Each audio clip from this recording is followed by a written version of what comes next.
हमारी खास रिपोर्ट उस देश से जहां हालात हर गुजरते दिन के साथ और ज्यादा विस्फोटक होते जा रहे हैं। ईरान इस समय अपने इतिहास के सबसे कठिन और निर्णायक दौर से गुजर रहा है। सड़कों पर लाखों लोग हैं, नारों की गूंज है, गुस्से और आक्रोश का सैलाब है और निशाने पर हैं ईरान की सरकार और उसके सर्वोच्च नेता अयातुल्ला अली खामिनेई। यह कोई सामान्य विरोध प्रदर्शन नहीं है, बल्कि यह एक ऐसा जन आंदोलन बन चुका है जो सीधे सत्ता की नींव को चुनौती दे रहा है। पूरे ईरान में जिस तरह से जनता सड़कों पर उतरी है, उसने खामिनेई के सामने दोहरी चुनौती खड़ी कर दी है। एक तरफ अपने ही देश में अपने ही लोगों का विद्रोह है, तो दूसरी तरफ अमेरिका का लगातार बढ़ता दबाव। अमेरिका बार बार ईरान से न्यूक्लियर डील साइन करने की मांग कर रहा है ताकि ईरान भविष्य में किसी भी तरह के सैन्य परमाणु प्रयोग न कर सके। लेकिन ईरान की सरकार इस दबाव के आगे झुकने को तैयार नहीं है। इसी टकराव ने अमेरिका और ईरान के रिश्तों को बेहद तनावपूर्ण बना दिया है। तनाव की यह कहानी नई नहीं है। कुछ समय पहले अमेरिका ने ईरान की 3 प्रमुख परमाणु साइट्स फोर्डो, नतांज और इस्फहान पर अपने B-2 बॉम्बर से हमला किया था। उस कार्रवाई के बाद से ही दोनों देशों के बीच हालात और ज्यादा बिगड़ते चले गए।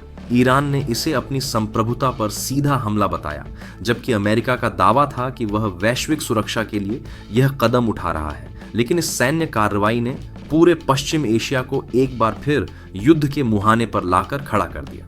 अमेरिका के अलावा ईरान का तनाव इजराइल के साथ भी लंबे समय से चला आ रहा है।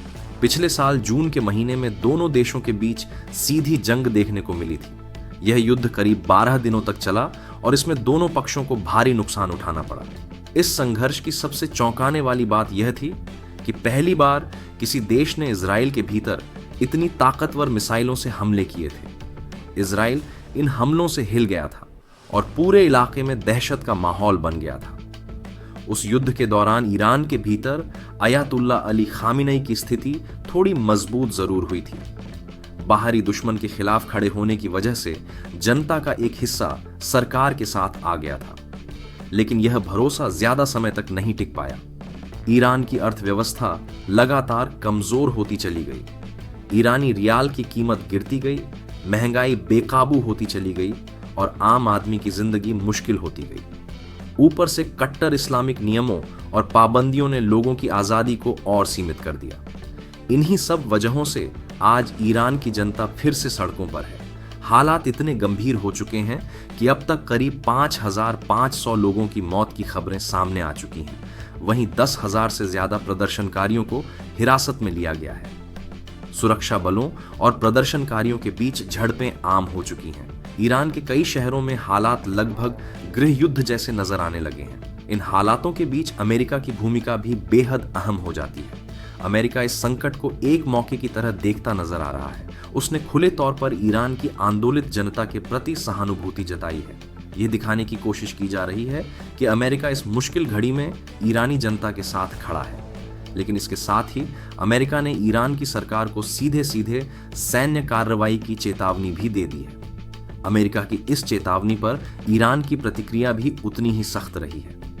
ईरान की सरकार ने साफ शब्दों में कहा है कि अगर ईरान पर अमेरिका की एक भी मिसाइल गिरी तो वह सिर्फ अमेरिका को ही नहीं, बल्कि अरब क्षेत्र और अन्य देशों में मौजूद अमेरिकी सैन्य ठिकानों को भी निशाना बनाएगा। इस बयान के बाद गल्फ रीजन में चिंता और बढ़ गई है। हर कोई यह सोचने पर मजबूर है कि अगर यह टकराव और बढ़ा तो इसके नतीजे कितने खतरनाक हो सकते हैं। स्थिति इसलिए भी ज्यादा संवेदनशील हो जाती है क्योंकि अमेरिका ने हाल ही में वेनेजुएला के राष्ट्रपति निकोलस मादुरो को अपने यहां हिरासत में लिया है। ऐसे में सवाल उठ रहे हैं कि क्या अमेरिका अली खामिनेई के खिलाफ भी कोई ऐसा ही बड़ा कदम उठा सकता है। ईरान के भीतर भी यह चर्चा तेज हो गई है कि कहीं खामिनेई को भी इसी तरह उठाकर अमेरिका न ले जाए। अगर ऐसा हुआ तो इसके नतीजे पूरे पश्चिम एशिया को हिला सकते हैं। इन सब के बीच एक बड़ा सवाल यह भी है कि अगर अमेरिका और ईरान के बीच सीधी जंग होती है तो ईरान को कितना अंतर्राष्ट्रीय समर्थन मिलेगा। विशेषज्ञों का मानना है कि ईरान की स्थिति पहले जैसी मजबूत नहीं रही है। उसके कई प्रॉक्सी और सहयोगी देश कमजोर पड़ चुके हैं। सीरिया में ईरान समर्थक असद सरकार का पतन हो चुका है। गाजा में हमास पहले जैसी ताकत में नहीं है।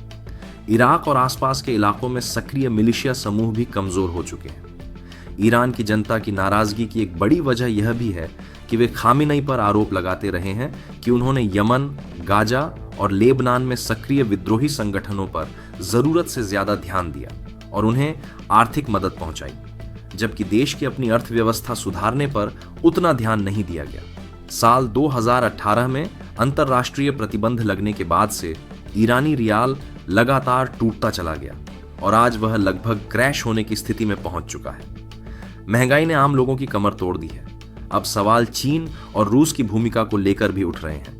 अगर अमेरिका ईरान के खिलाफ सीधे युद्ध में उतरता है तो क्या चीन और रूस ईरान के साथ खड़े होंगे? जहां तक चीन की बात है तो विशेषज्ञ मानते हैं कि चीन इस समय अमेरिका से सीधी टक्कर लेने की स्थिति में नहीं है। उसका फोकस अपने व्यापार और लंबे समय के आर्थिक लक्ष्यों पर है। ऐसे में वह ईरान के लिए किसी बड़े सैन्य टकराव में उतरने से बचेगा। रूस की स्थिति भी कुछ ऐसी ही है। भले ही रूस ने कई बार ईरान के समर्थन में बयान दिए हों, लेकिन वह भी सीधे युद्ध में उतरने से बचता नजर आएगा। रूस इस समय यूक्रेन युद्ध में उलझा हुआ है और किसी नए मोर्चे पर खुद को कमजोर नहीं करना चाहेगा। इन सब के बीच ईरान के निर्वासित शासन के उत्तराधिकारी रजा पहलवी का नाम भी चर्चा में है। रजा पहलवी को एक लिबरल चेहरे के तौर पर देखा जा रहा है।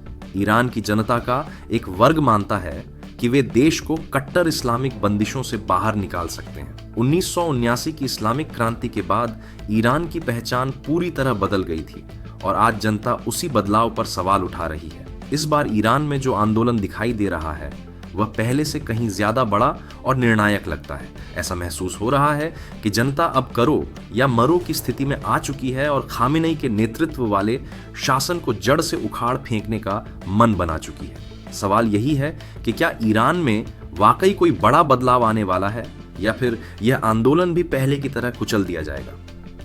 आपको क्या लगता है? कमेंट बॉक्स में अपनी राय जरूर दीजिए। देखते रहिए माइंड टीवी न्यूज।